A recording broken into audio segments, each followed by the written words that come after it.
Oui, on est sur la même discussion. Il faut bien comprendre dans la situation dans laquelle nous sommes, il y a une politique qui fabrique des pauvres. Et vous proposez de sanctionner ces pauvres. L'augmentation des allocataires, des bénéficiaires du RSA, l'augmentation va être explosive dans les mois et l'année à venir.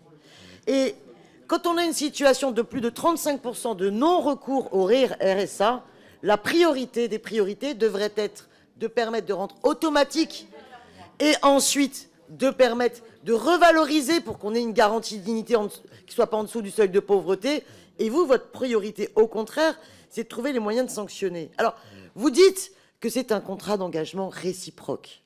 Mais à partir du moment où il y a une responsabilité, ça a été dit précédemment, des départements et de l'État qui sont défaillants pour accorder un accompagnement de qualité, eh bien qu'au moins, c'est un amendement de repli, qu'au moins dans le texte, vous acceptiez qu'il y ait des sanctions à l'encontre de l'organisme référent en cas de manquement manifeste à son action.